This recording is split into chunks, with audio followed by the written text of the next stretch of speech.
Hello and welcome to Norwood News. Today is Friday, February 19th, and I'm your host, Brian Boudreau. Wednesday, Governor Charlie Baker announced new changes to the vaccine distribution. General Manager Tony Mazzucco explains how this will impact Norwood residents.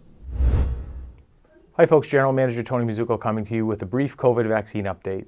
The state has announced that beginning on February 18th, individuals who are 65 and older or with two comorbidities may register to get a vaccine at any of the state's mass vaccination sites. While we're certainly happy to see that and we feel that it's good news, the state has also announced that after March 1st, we will no longer be able to do local vaccinations here at our local Board of Health clinic run by the town's health department. We'll be able to finish out second doses for anyone who got their first dose here in Norwood, but we're disappointed that the state has decided to go ahead and rearrange the process and not allow us to issue the vaccine at the local level.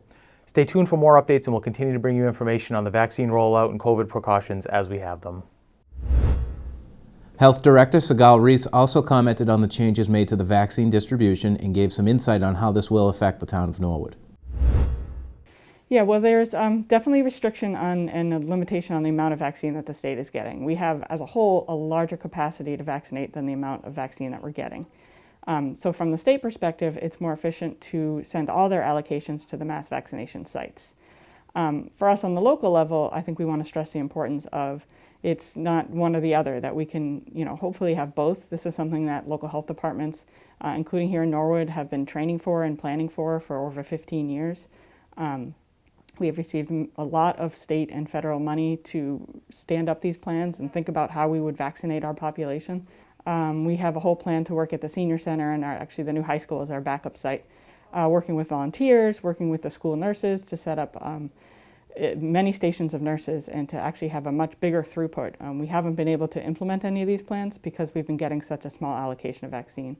But plans include everything from the supplies we need, the logistics, how we're going to store the vaccine, how we're going to administer it, who's going to administer it, how quickly we can do it, which target populations we can reach. So there's a lot of logistics that goes into planning a vaccine, and it's a big effort, but it's something that local health really wants to do, and it's our job. That's how we take care of our community. It's one of our main functions.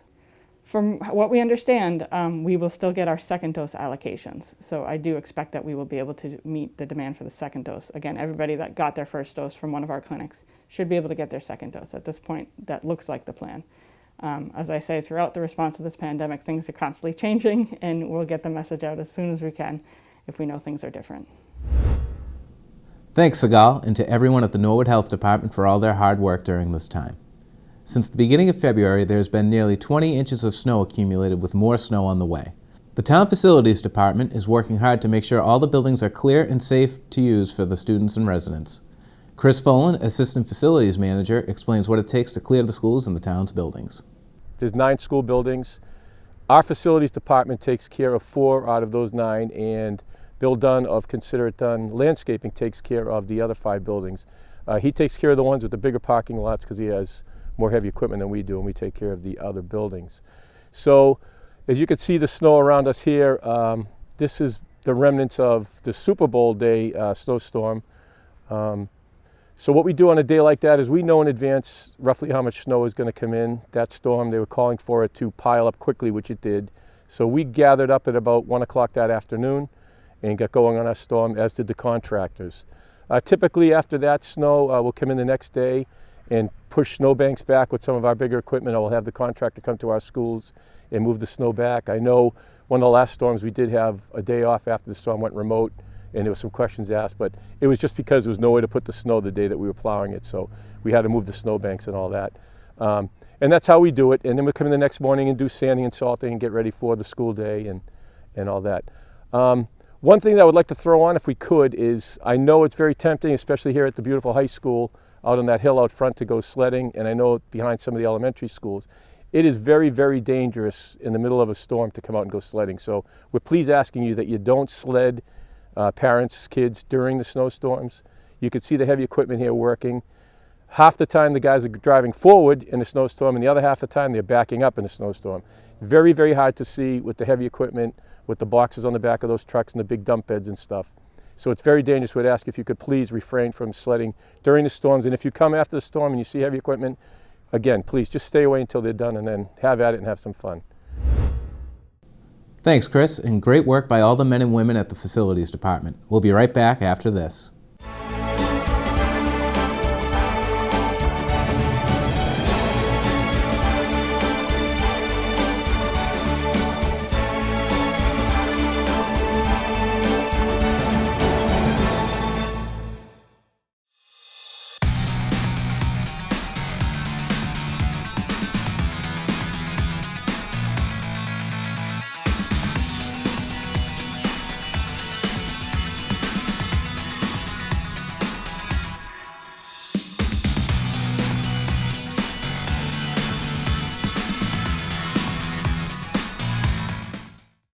Welcome back. After serving as Assistant Director at the Thomas Crane Public Library in Quincy, Clayton Cheever is excited about his new venture as Library Director of the Norwood Memorial Library. I'm most excited about just working with a great team of people here. It's an amazing group that some people that I know, some people that I'm just getting to know. There's a really dynamic community here in Norwood. I really do appreciate, I've heard that, everybody returns to Norwood. So people who, like yourself, who grew up here, are coming back because it's a really awesome place to be. And so what I'm most excited about is getting to learn what's so awesome and exciting about Norwood. It's not a community I know very well, but I got to tell you, even in the first 7 days that I've been coming, I'm appreciating watching, seeing the woods and the fog through the woods. And just there's a special character here that's evident in the spirit of the downtown and the different communities. I haven't been to the Space Center yet, but numerous people have told me about that and how that's really just up and coming. And I know as soon as we can get out of this pandemic, that we're going to have it's just going to be a really exciting, vibrant place to be. There's more and more people that are moving with their families to Norwood, and I'm excited to get to know about that energy. Because I think there's a reason that people move here, and it's because it's a combination of a beautiful space and beautiful infrastructure, which this library certainly is a gorgeous building. Although we need to figure out, we're kind of busting at the seams, and we got some space issues we need to deal with, so we can provide more study room space. And there's some fun challenges to figure out how do we, live within our, within the limits that we have, but how real are those limits? Are there opportunities that we just need to figure out how we can take advantage of those opportunities? And the new people that are coming in from all over the world. I know that I've talked recently with some people who've really impressed upon me the history of immigrants coming to Norwood, and especially my understanding is Southern Norwood has had wave after wave of immigrants, going back over 100 years, to the beginning of the settlement of the town, from all over the world, and that means there's amazing stories here. I'm a librarian. I love stories. And so what I'm most excited about is to learn some of the stories across this town and to help in the creation of new ones that reflect both the history and traditions and values that are of Norwood, and help celebrate our strengths of coming together, because being a community of immigrants, but a community that everybody returns to, it's just a really exciting mix. So that's why I'm excited to be here. Norwood is very excited to have you on board, Clayton. In school news, it was lights, camera, action when the NHS drama students hit the stage for a performance in an empty auditorium. Here is a Norwood News feature story produced by Jack Tolman. For the first time in over a year, there was a performance on stage by students at Norwood High School. NHS drama teacher John Quinn planned a safe way for his students to rehearse, perform, and have fun performing a well-known hand-picked play. We definitely wanted to put on a winter show this year, so I reached out to administration and talked about what we could do, and I thought what we could do is do a radio show, because in a radio show it's less important that we have our stage combat or kissing and all that stuff. And then I thought, well, why don't we film a radio show, and that gives the kids a chance to do some really good acting. And so I went back and I looked through a lot of the radio shows that were available, and there was a radio version available of Alfred Hitchcock's 39 Steps. And it was sort of a comic adaptation of the original film. And I thought, perfect. It'll be fun for the kids to do. They'll learn a little bit about, Hitchcock. And then we could put it on stage and turn the stage into like a radio studio where the actors, just for fun, are kind of playing out all the different scenarios that they would normally just speak into a microphone with. So it's kind of like a filming of a radio show. And that's the concept we went with, because we thought that would work during this time of COVID. Now see what you've Once they done. got the green light from administration, the students made sure they stayed safe and followed guidelines. It has been a long time since they were on stage, and they were thrilled to have the opportunity. Fight for In addition to the actors on stage, students were also working behind the scenes, directing the play, running the lights and sound, and creating live sound effects. You know, we haven't been doing much anything for a while, and then they said, hey, we can bring back one of the old things that everybody liked to do, and we all were like, great, we'll do whatever it takes to get this done. As long as we can come together again and act and make good shows like we used to, we're down to do it however they tell us. Well, the last show that we did was Blood Relations, and it was so fun. We were in the middle of it, and then COVID happened. So being able to come back and do a new show and just be able to act again and be on stage with people was really fun. Performing safely on stage during COVID was the top priority, and Quinn and his students came up with a very creative plan. There were a lot of steps we had to take because, you know, we can't be within 6 feet. We have to wear masks. Luckily, Mr. Quinn found these like clear masks so you can see my mouth moving, which helps a lot with just understanding what I'm saying. And we only touch our own props to make sure there's no cross-contamination. We wipe down everything before we have it. We have our own costumes. We just try to stay apart, and we have hand sanitizer, a couple things of hand sanitizer. So we've been trying to stay really safe, so we make sure that we can keep doing this and set a good example. Due to COVID restrictions, the students had to perform in front of an empty auditorium. Quinn approached NCM and explained his concept of producing a radio show play for television. NCM was all in, and the performance was recorded and will be available on their video on demand for everyone to enjoy. I'm excited, and I think, you know, having this show, it'll be filmed and be somewhere forever, and we could, in years to come, someone might even stumble across it and watch it and enjoy it. So it's not even for us to say. People everywhere can enjoy it. And they don't even have to come out and see it. They could just turn on the TV when it's showing and have a good show and see everybody. I think it's very exciting because when we have normal shows, like only certain people can come, like maybe some people are working, but now it's available to anyone at any time, and they can watch it whenever and see all the hard work we put in, and that we can do stuff during this time even though it's challenging. I thought it was fantastic. I mean, one of the things I've been talking to the kids about all along is, you know, how proud I am of them. They were coming to rehearsal every day. They were following all of the protocols. They were laughing and enjoying themselves. And, you know, quite frankly, I think it's a really nice thing to make sure that we keep going, that we still continue to create art as best we can during this very difficult time. And we hope the audience responds to that as well. You know, and they also feel really good that their students and the community members are sort of enjoying themselves despite all of the hardship that we're going through. The NHS production of Alfred Hitchcock's 39 Steps, airing next month on NCM and available on VOD at norwoodcommunitymedia.org. In sports news this week, Brian Dunn caught up with NHS Athletics Director John Longley to get a sneak peek into the never-before-seen Fall 2 season. So we have Fall 2 starting Monday the 22nd. If you haven't registered, make sure you're registered and you have a physical in, and anybody can email me their physicals. It's always a rush that first day, and particularly coming off vacation this week. So if you're watching today, make sure that you're registered through the Aspen Parent Portal, and make sure we have an updated copy of your physical. That's important. The sports offerings for Fall 2 are going to be football, girls volleyball, sideline cheerleading, and boys and girls indoor track and field.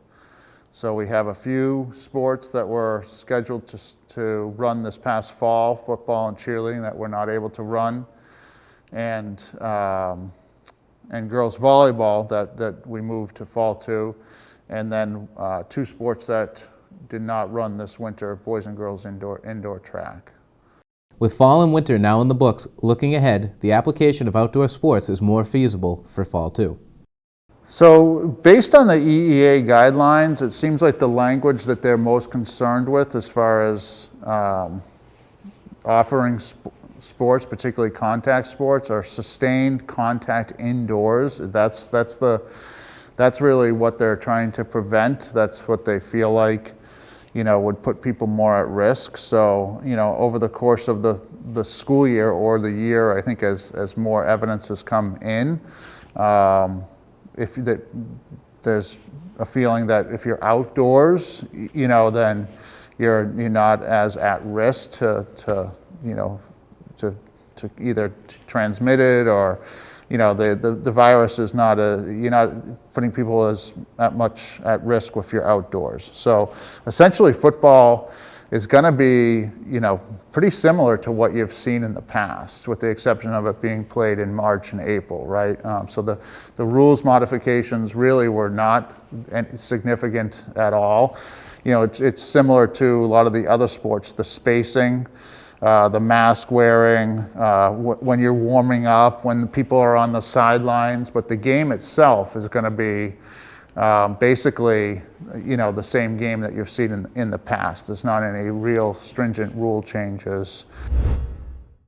Thanks, John, and stay tuned in the coming weeks for news about live NCM sports coverage. In government, Tuesday morning, the Board of Health met and began their meeting with Sigal Reese providing the board with the 2020 annual report and a COVID-19 update. Reese explained that they are still in phase 2 of vaccine distribution. So we are still in the first step of phase 2, which is the 75 and older. We'll continue that until the state moves on to the next step in phase 2. The next step is pretty big. We don't know whether they'll break it out further, and we don't know when it'll come.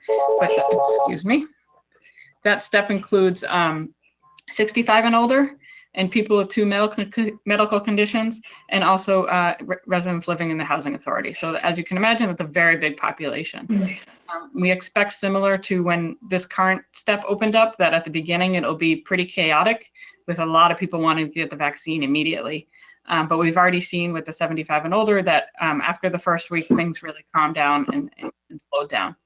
Following Sigal's update, public health nurse Katie Pelland informed the board that all police and firefighters have received both of their COVID vaccinations, and Aubrey Seal and Francesca Golightly gave an Impact Norwood update. Impact Norwood has hosted a number of virtual mental health seminars for middle school and high school kids. The next Board of Health meeting will be March 23rd. On Wednesday night, the Conservation Commission met and began their meeting by voting to issue a certification of compliance to both 290 Vanderbilt Ave as well as 70 Endicott Street. Following those issued certifications, the committee discussed wetland violations that will be monitored and further discussed with the Trail Committee at a later date. The Conservation Commission has made a Facebook page and wants the community to know that they'll be posting updates and activities on there. The Commission also plans to have a special meeting with the Neponset River Watershed Association at the end of March. The Conservation Commission will meet again in the upcoming weeks. For complete government coverage, tune into the NCM Government channel or watch it on demand at norwoodcommunitymedia.org. Stay tuned after this break for more town news.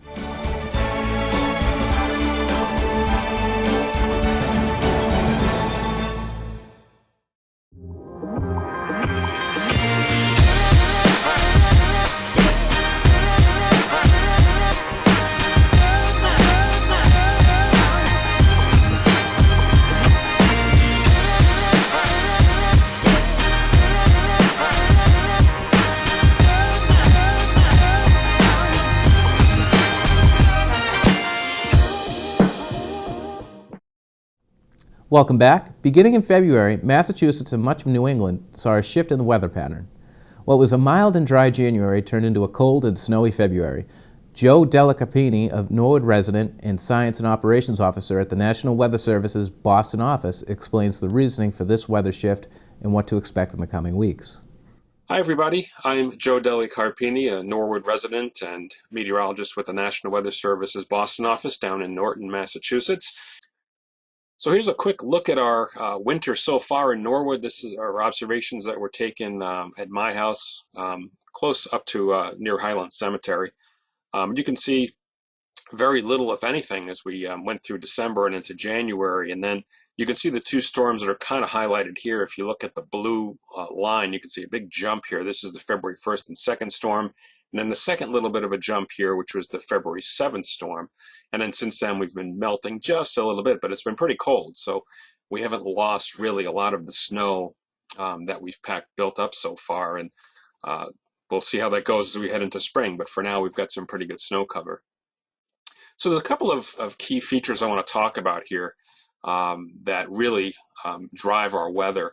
One of them, we talk about El Nino, La Nina, some global patterns, but there's really more regional patterns that drive our winter weather throughout the season. And these kind of change, over a period of weeks. So for the most part, our weather patterns over the winter last from as little as 4 weeks to maybe as long as 6 or 7 weeks. And an extreme example of that was the 2015 winter, where we went from late January through February. We had all those blockbuster storms over a foot, it seemed every week. And that was about a 6-week active period. Right now, we're in about a 4-week active period. And I think as we get, another week or so, this pattern's going to kind of settle down. But just to talk about a couple of the factors that really are our main drivers, one of them here is called the North American Oscillation, or North Atlantic Oscillation sometimes. And it's essentially the pressure difference between Greenland and the Azores off the coast of Africa. It's just a measure of the pressure difference. So when it goes negative, and you can see here in the box, it's been negative pretty much since the start of the new year and right up till the middle of February. It favors a colder pattern in the eastern United States. It's a blockier pattern, meaning storms are slower moving.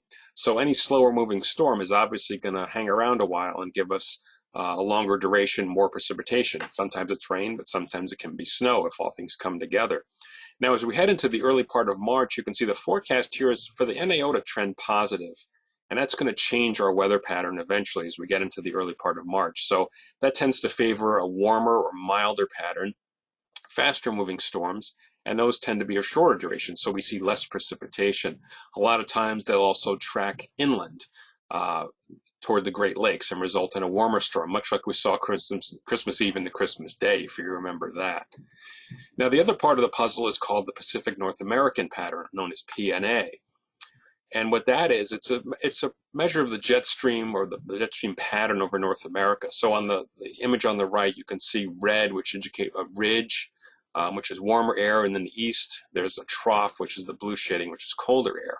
So when it's positive, and it's been that way since, again, the first part of the new year, for the most part, with a couple of exceptions, that favors what's called a trough over the east, and I'll show that in a minute. But it favors colder air directed across the eastern U.S. When it goes negative, which you can see is the forecast for that to happen as we head into early March, we have what's called a ridge in place over us that tends to favor milder air across the eastern United States. So again, between the two, and I'll show that in a second, that really is what sets up our winter pattern. So if we put both together, you can see we've had a combination of a negative NAO and largely a positive PNA, and that favors colder weather, slower moving storms, and favors snow. It doesn't guarantee it, but it puts us in the ballpark if other things come together for us to get more snow. And again, going into early March, we're kind of going to flip the pattern. So we're going to go to a positive NAO and a negative PNA, which is going to favor overall a milder weather pattern. We should see the storms start to track either over New England or to our west, which kind of favors more either snow to rain or just rain entirely, sometimes even some ice. So I wanted to show a few winter weather resources we have from the National Weather Service. If you want to find our latest winter weather forecast, we actually have quite a bit of information for you to look at. If you go to our webpage, which is weather.gov/Boston, you can click on the headline up at the top for the latest winter weather forecast, or scroll down, click on this winter weather icon with the snowflakes. That will take you to our winter weather page, which gives you the latest expected snowfall, either in a point value, a single value here, or in a range. If you're on Facebook, I encourage you to follow our office on social media, NWS Boston. This year we've started to do briefings on Facebook Live for kind of the big storms, not everyone, but we'll usually start these a couple of days in advance, once per day, usually around 5 to 7 p.m. And you'll get a notification if you follow us for things like the big winter storms, when we get into the summer, the big severe weather outbreaks, or if we have tropical storms or hurricanes threatening the area. So again, it's on Facebook. So with that, I thank you for your time. And again, I'm Joe Deli Carpini, Norwood resident, and from the National Weather Service's Boston office. Well, that's all for Norwood News. To stay up to date with Norwood Community Media, follow us on Facebook, Twitter, and Instagram. As always, thank you so much for watching, and have a great weekend.